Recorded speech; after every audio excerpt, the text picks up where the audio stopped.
watching Battlecast Primetime. Ready to get your Red Alert 3 on? We've got exclusive unit profiles and player powers to whet your appetite as we go live from EA3. Plus, Apoc's Army goes hands-on at Community Day, you decide the next Red Alert idol, and more furious Kane's Wrath matches unfold in the Battlecast 5 and the main event. Battlecast Primetime starts now.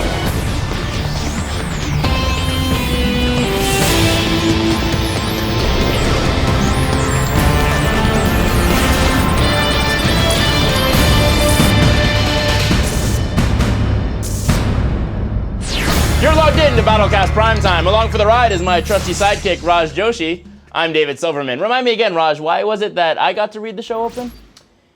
Because you won in our grudge match, Dave. That's right. I demolished you a few weeks ago. Turns out I didn't even need Jim Vasella. Moving on. No, I think I played you fair and square. I think we need to recap this moment of our mano a mano challenge. We had cameras rolling. The fans deserve to witness your defeat firsthand. Roll that beautiful footage, baby. So we take a look at Tale of the Tape. David Silverman, Raj Joshi, brought to you by Kane's Wrath 360. Silverman with the 1-inch height advantage, Joshi older, and there's a weight discrepancy. 12 pounds over for David. He's a spin and hype student known for his booming voice. They call him Bombastic. His opponent, Raj Joshi, studies in the disciplines of fanaticism and foundries. The match is about to begin. Yes, Mr. Dave, let's see how you do when you're not cheating. Joshi on top. You may notice I don't even use this hand. That's how good I am. You better have more than that, buddy. Don't you fret, baby kicks. Kids don't play like this at home. Sell it. You. Oh!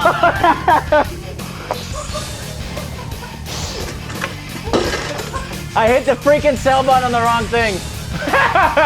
Oh, God. It's called the prey on the stupidity of your opponent strategy. Oh, racism. Shoot it out. Have your baby. Get your weird, freaky scrin thing off of me. Oh, wow, look at that. Teched up buttheads. Oh, but I don't have enough money. Damn it. Oh, that was going to be the ultimate move. Oh, wait, you're confusing me. Everybody shut up. Tick, tick, tick. Run away. Yeah, I know. I'm on it. Bye-bye. Where's his MCV? You guys are my only hope. Take them all out. We are the champions. Son of a gunaka. Good game, David. I may have lost, but I'm not defeated. Like a great phoenix, I will rise from the ashes to destroy you! Yeah. Good luck with that, Joshi. If you haven't noticed, we aren't exactly in our usual setting. We're here live at EA3, EA's own version of the Electronic Entertainment Expo, which we'll be covering in our next episode of Battlecast Primetime. At EA3, producers and designers show off their stellar upcoming titles to elite groups of journalists. Predominantly showcased this year is the one and only Red Alert 3. Here to fill you in on the latest installment of the Red Alert saga is executive producer Chris Corey. Chris, you're going to be leaking some info and answering questions in a special live version of Ask a Developer. Welcome to Battlecast Primetime. You ready to get it on? It's a pleasure to be here with you guys, as always. So our first question was very much debated on the boards. They want to know, are the civilian structures coming back? Well, there are certainly civilian structures in Red Alert 3. And let me just toss out a couple examples. We have the hospital, and when you capture the hospital, all of your infantry get a global healing buff. We also have observation posts that are dotted throughout the map, and if you can capture all of those observation posts, we clear the fog of war. You get a clean look at the whole map. Nice. Now, a quick follow-up question to that. Now, I know Red Alert 3 boasts a lot of naval gameplay. Are the structures going to be on both the sea and inland? Absolutely. Navy is at the heart of our game design, and you can expect to see those tech structures out in the oceans, too. Are hijackers and spies coming back? So spies are certainly coming back, and the infiltration gameplay that we have in Red Alert 3 is pretty cool. You build one of your spies, and if you can get it into one of your opponent's structures, you get sort of a variety of different effects from that. So if you can run him into a power plant, for example, he'll temporarily lose power. If you run him into a war factory, you'll get sight radius around all of his vehicles on the map. It's pretty cool stuff. And the final question we have is the most burning of them all. When's the beta coming out? Well, we talked about this. You know we can't talk about It's the the beta. people. Can't talk about the beta yet. Come on, you got to give me something. Give me a little nugget to tease the audience. All right. I will say this, we are actually getting very close, and I would absolutely expect to see the beta in July. So it's official, ladies and gentlemen. The Red Alert 3 beta is slated to open late July. Make sure you've registered at www.redalert3.com/beta. You'll need the code that came with your copy of Kane's Wrath. Register before September, and you're guaranteed a spot before Red Alert 3 ships. What's the best way to prepare yourself for the beta? Why, it's to watch CNC TV, of course. We'll continue to bring exclusive information about the third Red Alert in Battlecast Primetime and, of course, Command School. So Raj, what units are you looking forward to the most in Red Alert 3? Gotta say, there's a lot of cool units, but my favorite has gotta be the Bullfrog with what they affectionately call the man cannon. Excellent choice.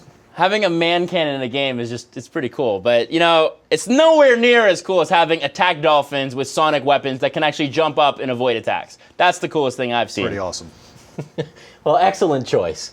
Before we leave the world of Red Alert, we still got one more segment of exclusive info for you. Now, everyone knows how powers work in Command & Conquer 3, even you, well, maybe not. So what happens is you build a tech structure, and then you spend credits to actually use those powers. Actually, Red Alert 3 has a completely different system from CNC 3, so David very eloquently laid out the old system, and it has nothing to do with what we're doing on Red Alert 3. Yeah.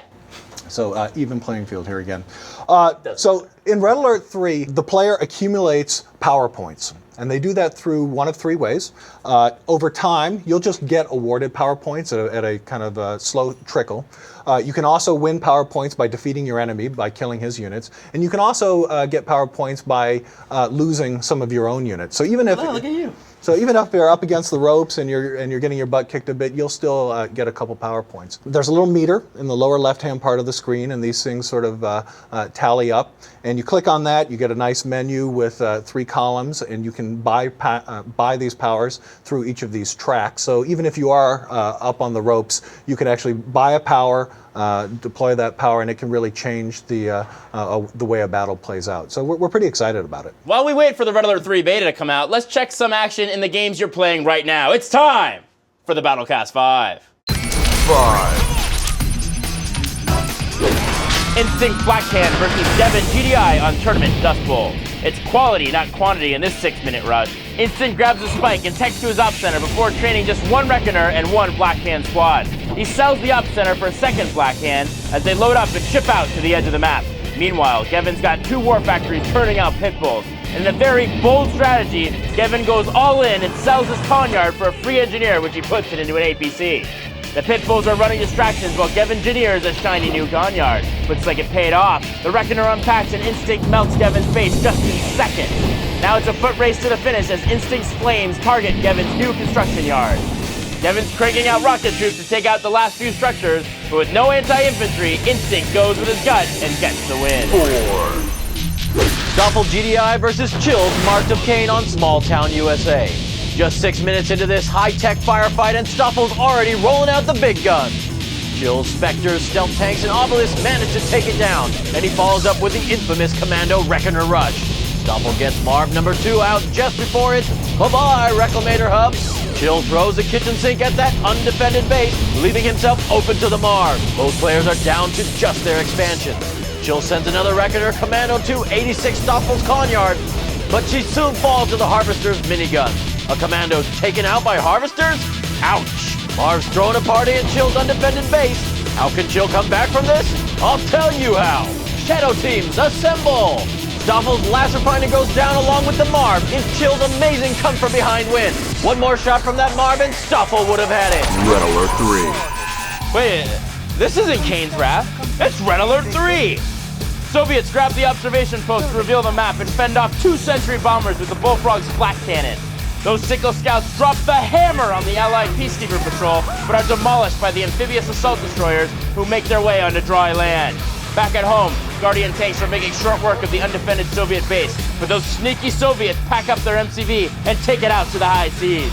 Twin Blades and Tesla Towers exact revenge on the assault destroyers, but those Twin Blades go down fast to the Hydrofoil's powerful anti-air.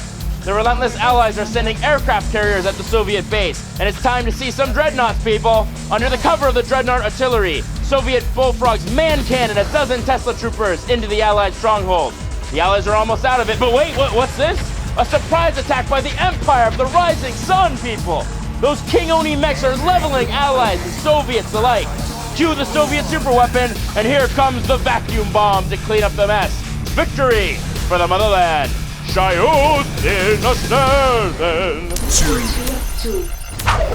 DMX Reaper and Mart04 Nod versus Who's Your Daddy Reaper and Wanted Traveler on Oasis Onslaught. Mart leaves his base utterly undefended to attack Daddy, but he's met with no resistance.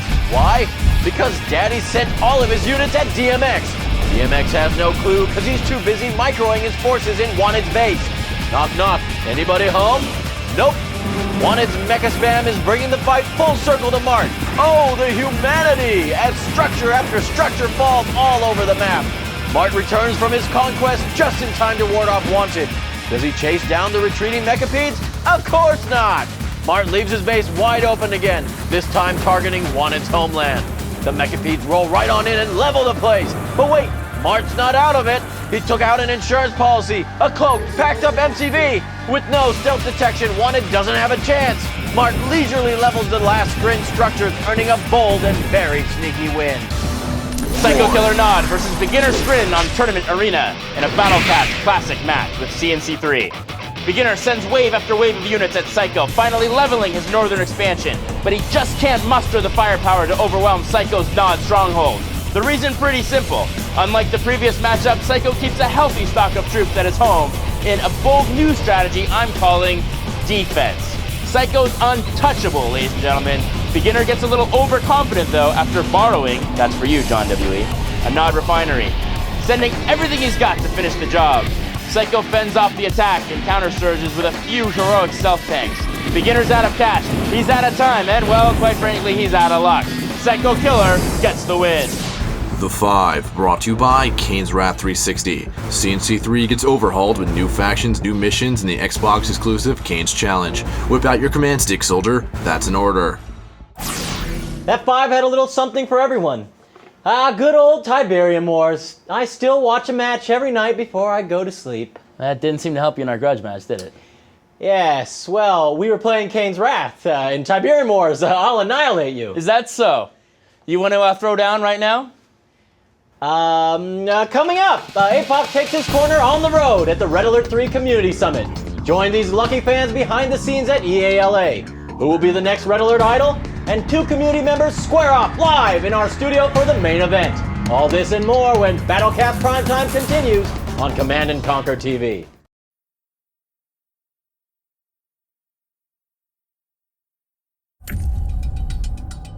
Deep within the U.S. Army exists an elite force deployed for precise tactical operations. These are the men who are totally not the guys I was just talking about. Lay down your arms or we will take you by force. Says you in what army? What? I just always wanted to say that. The Army's launching an offensive and we're going to be the first ones to go in. Haven't they got guys specially trained for that? Well, we're going in before them. They're too expensive to waste.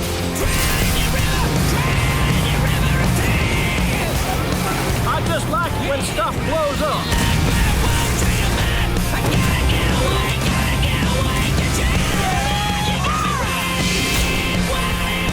I belong to bad company. I don't want to end up in some good company. Is this your idea of fun? Well, yeah. Oh, I should have joined the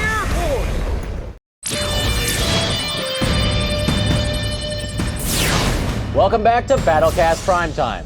I'm Raj Joshi. Once again, we join you from the illustrious CNC TV studios. Sure, it's nice to be back home, but I'm glad I was able to get out for a little bit of in-the-field reporting. No longer, Raj, can you whine about not being able to go anywhere. That was only the beginning, David. Coming off of a humiliating defeat last month, we're actually letting APOC out of his corner to cover the Red Alert 3 Community Summit. That's right, the little guy's licked his wounds, and it's now time to bring you all the news by the fans for the fans in APOC's Community Corner live from the Community Summit Red Alert 3 tournament.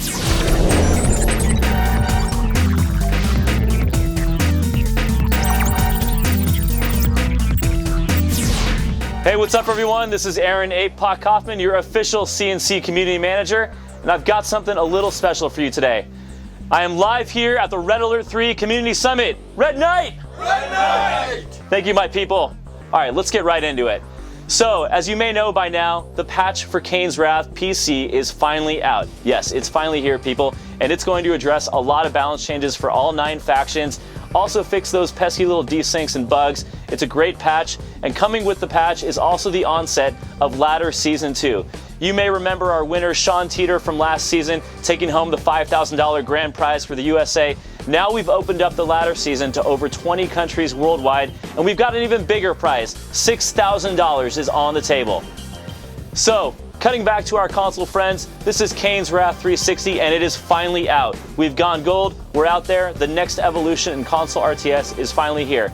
And speaking of Kane's Wrath for Xbox 360, we've also got a bunch of contests going on with some of our best fan sites. We've got Unscripted 360 and Gamertag Radio giving away a lot of swag, t-shirts, mugs, bumper stickers, games, and best of all, a copy of Kane's Wrath for Xbox 360. And shooting back over to the PC, you may heard of the CNC3 mod SDK, which was released a little while ago. And we've got one of our top prominent modders here, Brian Smurf Biscuit Ahonen, to tell us about a new mod coming up called Mideast Crisis 2. All right, so Brian, Mideast Crisis 2, it's coming out soon. Tell us a little bit about it. Mideast Crisis 2 is a total conversion for Command & Conquer 3. It has 3 new factions, Israel, Guardians of Islam, and the UN Peacekeepers. It has all new maps, all new units, and maybe a campaign. Sounds practically like a true expansion pack to CNC3. Yeah, it almost is, but you can think of it better as CNC Generals with balls. Do you think the United Nations is going to approve of your theme? No, they're not going to like it at all. So why don't you tell us a little bit about the gameplay? Well, this has very little in common with the first one, and since we switched to CNC3, we're going to have a completely new resource model where you have to capture occupation points. What's your favorite part about Mideast Crisis 2 so far? What do you like the best about it? My favorite thing so far has to be the IDF, because all the buildings are completely mobile, and you can fly all around the map at ease. I'm very excited for Mideast Crisis 2 now. Tell me, when does it come out? Hopefully it'll come out end of June, early July. Well, thank you for coming to the corner. It's a pleasure having you, and I hope you've been enjoying the Red Alert 3 Community Summit. All right. Well, that's it, folks. Again, we're live here at the Red Alert 3 Community Summit. Red Night! Red Night! All right. Well, that's all I got for you today. Every day is Commie Day. Earlier this month, we brought 24 community leaders to our Los Angeles studios to witness the development of Red Alert 3 firsthand.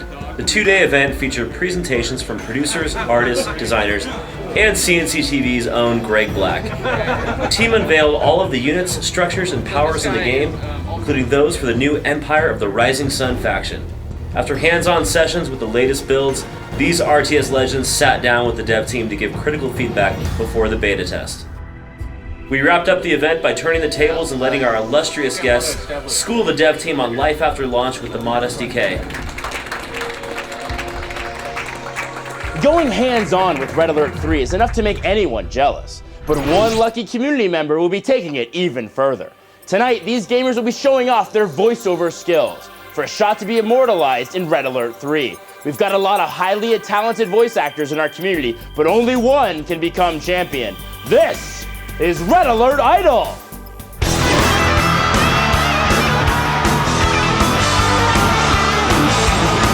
If they're good enough, then we're actually going to put their work in the game. So they're doing 3 unit dies, they're also doing 3 bear growls, and they're doing an actual line from one of the missions. At last, we return to bosom of glorious Soviet Revolution. Look, Tim, I know, this is the real you, so you just keep being you. That was awesome. Tim, that was horrible. I mean, seriously, Sean Connery gave a better Russian accent than you just did. I think you need to go back to being a website producer. At last, we return to bosom of glorious Soviet Revolution. Dog, it was alright. The growl was alright. Alright, you know what I'm saying? But the French-Russian thing, I don't know if I'm feeling it so much. You know, it's just how I'm feeling. At last, we return to the bosom of glorious Soviet Revolution. You know, I think you really heated that up like Barry Manilow. So much that I think we're going to be pulling a lot more female gamers into Red Alert. Barry Manilow is more like Barry White. I think that bear was in heat.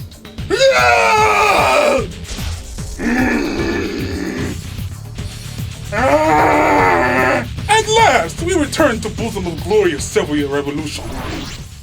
You know, that was pretty good. Your die did confuse me. I thought it was a growl, but when I heard your growl, I gotta say, dog, that was a great growl. Great growl. Not even gonna touch the Russian accent. Well, those are our finalists. Before we open up the email lines, let's take a quick look at them all again.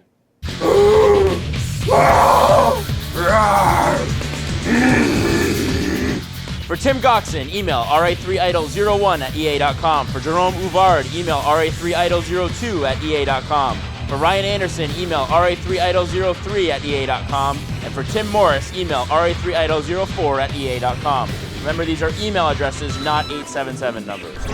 See you next time on Red Alert Idol. Silverman out. The lines are now open, so email us your votes now, and stay tuned for an all-new episode of Hell's... sorry, I got a little carried away. For those of you who are not able to make it to Community Day, fear not! It's now your turn to meet the game makers. Find out what they do day in and day out as we meet a developer. I'm Jill Donald, and I'm the Senior Development Director on Command & Conquer Red Alert 3. I actually spent all of one semester in college as an architecture major, and as many people who've had similar experiences can attest, a lot of architecture majors stop that path after about a semester, which I did, and then was a psychology major. So I actually have my BS in psychology from Carnegie Mellon University. You know, most of the people that I think the general public sees are people talking about creative things, ideas, what's going to go into the game. People like producers, designers, artists. The development directors here are the people who take all those ideas, work with the team, and actually figure out how to get the game made. So we spend our time developing plans with people, creating schedules, prioritizing work, basically making sure that the time the team spends is spent on things that are going to make the game better. You know, we take making Red Alert 3 very seriously. I mean, we know what the expectations are, we know what a beloved franchise it is.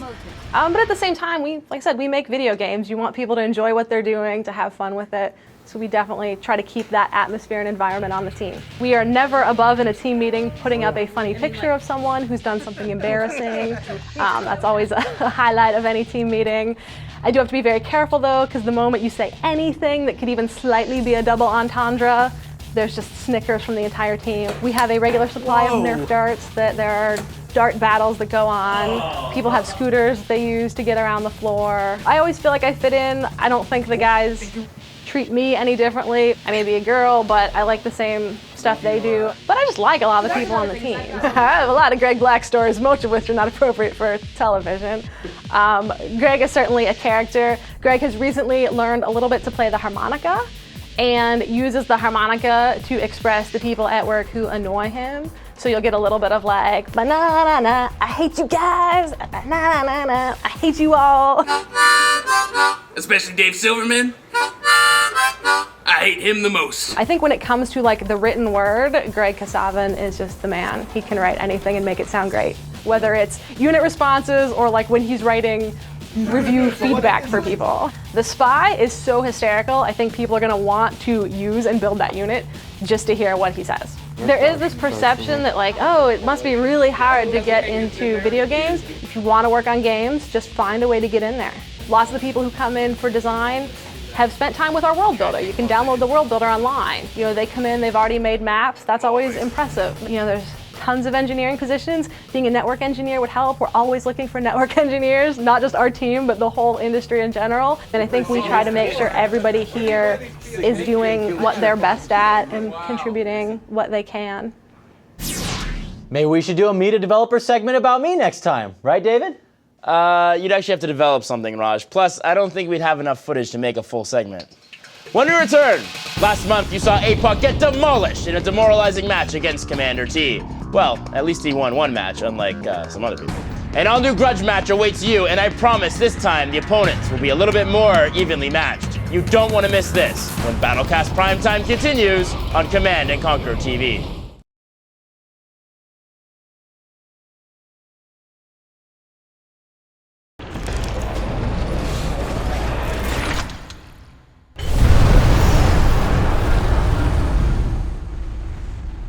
Come, my brother. It is time you saw the face of the future.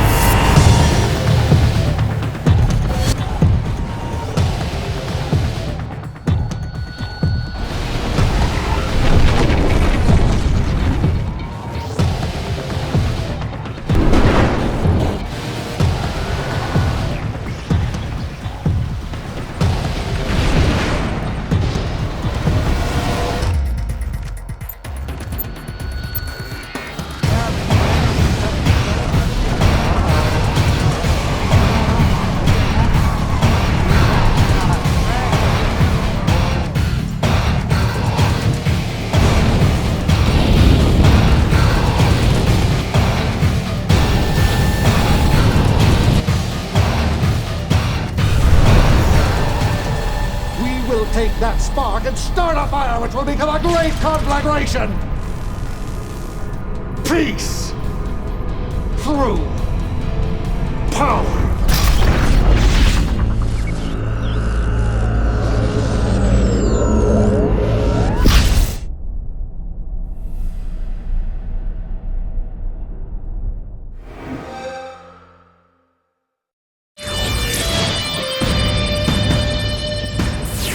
Tonight, on the main event, we've got a head-to-head matchup against two gaming titans live from Community Day. Find out who our challengers will be and which one will reign supreme. This is the main event. Welcome to the main event. Last month, APOC was left in Commander T's dust. I thought that he would have been able to put up a better fight, but I guess we shouldn't let him out of his corner anymore, huh? He did say that he doesn't play all that much. Hey, at least he won a game. He has an all-time record of 1-2 now. That beats you, Raj. Unlike APOC and myself, tonight's players are no strangers to competitive play. It's CNC's self-proclaimed #1 fan, John W.E., taking on CNC Planet founder, Hexetic, tonight. It's time to let our players do the talking as we go through the eyes. Hi, I am Tim Goxian, aka Hexetic, from Planet Command & Conquer, from great country of Soviet Kanokistan. I have not beaten campaign, very ashamed of this, to come here and not have beaten campaign. Also, not big multiplayer person. I do not like other people. I do not like to play with them. I prefer to play against cold computer. Cold, like Kanokistan.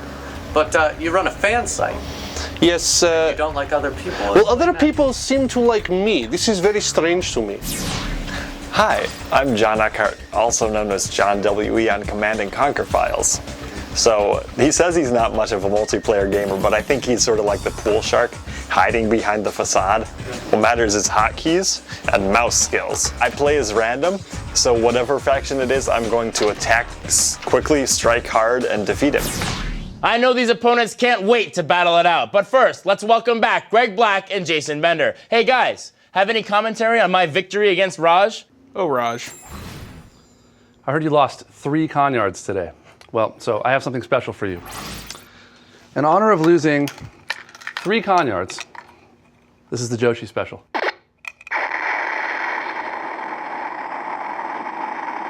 Well, let's just put that match behind us, shall we?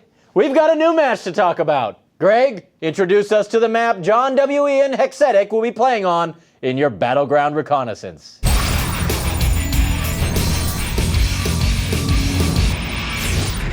Tundra Triangle is a 3-person yellow zone new in Kane's Wrath. There are 2 spikes on both the west and north edges, and an expansion field between them in the northwest corner.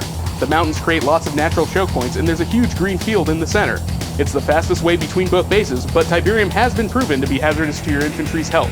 A river leads away from the field to the final 2 spikes in the southeast corner. With lots of garrisons, tech structures, and choke points, this should be a highly technical fight. We're just about ready to let loose the dogs of war. We have only one more formality. Greg, Jason, who do you think will win the pick of the match? You know, Hex has never played a multiplayer game before, so I think this is going to be a freaking massacre. I've got to go with John W.E. from CNC Files. Well, it's not so much whether or not John wins, it's a matter of when. So let's say he wins under 5 minutes. I'll take that over under. All right.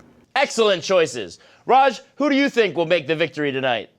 Well, I gotta say, a big shout out to Hexetic for his great Russian accent, but I'm gonna have to go with John W.E., #1 CNC fan. John whips everyone. In an unprecedented turn of events, we will make this a unanimous decision, as I also will be rooting for John whips everyone. And now it's time for the main event. Gentlemen, let the games begin. Tonight's match is between Hexetic and John W.E. on Tundra Triangle. Oh, there we go. We're in. So here's the thing. We're playing in the studio today. So both of our players are here, which means everything we say, they both hear. It looks like Hexetic is going to go with a power plant rush. Power plant rush, very effective strategy. Similar structures, but we have ourselves a crane. So that means that John is going to move out early with a good amount of infantry. The thing is that Hex kind of considers himself a little bit of an underdog in this fight, so I think he wants to go right for the throat, draw some early blood. Oh, and here we go. Look at that, the refinery sell-off. Somebody here knows how to play some multiplayer, and he's got himself some machine guns rolled up. Of rocket guys not attacking the vehicle. Hex, Micro. Ooh, and those flamethrowers are in range of that buggy after all. This may not go the way we expected here, Jason. Well, it looks like John's going for the long game. He's spreading out, he's expanding, so he's probably going to buff up his economy to sort of a juggernaut here, which means that Hex, if you can hear me, you probably should get some more economy going. The thing about these APCs, when you put the flamethrowers in them, and you just park them next to a building, it's such an easy way to wipe out an entire base. Yeah.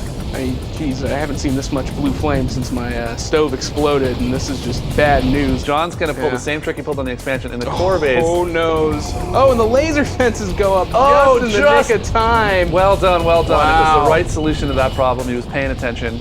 It's gonna save one building, but the rest of the base is in dire straits as that commando walks around placing bombs on everything. How's Hex gonna come back from this? I mean, he lost his expansion. A bunch of his base just got blown up. John is everywhere with those Reckoners. He needs economy, he needs it now, and he needs to hope that John doesn't follow up with a pretty huge secondary attack. Look at this, the flame tanks out in force. He had missile soldiers out there, rocket troops. He was ready to take on a couple vehicles, but not 5 flamers. Yeah.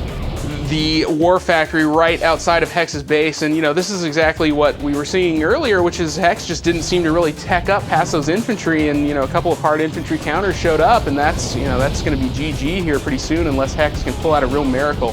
Hex still has a couple seconds to run across the room and disconnect John's computer. Oh, look at this. Speaking of anything, a mine drop? Oh no, fuel air bomb. Poof. Ouch. Yeah, that's awful. It looks like those laser fences don't really keep out fire, though. No, not so much. Oh, down it goes. That took a while, and just in the nick of time as the Scorpion tanks just run all over those Spectre artillery. Ooh, check it out. It's the one final counterattack. It's the charge of the Light Brigade. Ooh, look at this. This is like Stalingrad. It's like you push him back, he's got like one war factory left, and now it's just counterattack, and maybe not. No, they're going to charge ahead, man. They got nothing to live for. We got rocket guys. You can't run back in Stalingrad. Your own guys will shoot you. That's true. Not one step backwards, comrade. Just look at the size of this base. It's like John's expansion base is larger than Hex's main base. What can men do against such reckless hate, Jason? Send missiles? All right, Hex, what do you got? Come on. What do you got under that hat of yours? Look at Hex's little army here. This is There's a bunch of beleaguered Nod soldiers and one burning tank. Yeah, come on, man. Just surrender. It's cool. No. Kane will kill you quickly and painfully. Not when we have a new COD yard. It's a new beginning. This is quite possibly the greatest comeback we've ever seen. Although there's no chance that this is actually going to work. But this is pretty epic. Flamethrowers off of the purifiers, wiping out those poor hapless Nod soldiers. Just making the last stand in front of the base. Just send in the harvesters. Yeah, do it. Quick. Oh, and the perhaps they'll trip. Oh wait, they step on Black Hand Harvester rush. That was quite the epic battle. Well done, John Wee. GG. Hex. Good game, both. I gotta say, even though he had never played a multiplayer match before, I think Hex did a really good job staying in the game. He used the laser fencing, he got another MCV, he always had harvesters and war factories out there. I mean, he even had enough time to come up with a couple more Scorpions, launch a counterattack, and knock out everything that initially blew up his base. Yeah, I gotta say, a really good game for both players. Well played, gents. Greg, Jason, who do you think earns our play of the match? I'm gonna have to give the play of the match to John for sending in not one, but 2 commandos into Hex's base. But I do think we got to give Hex some credit for popping those laser fences down around his conkyard just in the nick of time. He would have been out of it for sure, but he stayed in a long time after that. That doubled the length of the game. Easily. Congratulations to John W.E. Next month, we'll bring you another heated matchup and, of course, more exclusive information about Command & Conquer you won't find anywhere else. Don't miss next month's Battlecast Primetime as we cover E3 from the Los Angeles Convention Center. As always, send us your comments to battlecast@ea.com. Don't forget to Battlecast your next match for a shot to be featured here on Battlecast Primetime. For Raj Joshi, I'm David Silverman, and we'll see you on the battlefield. I tell you, Raj, a shout out to my folks and folks.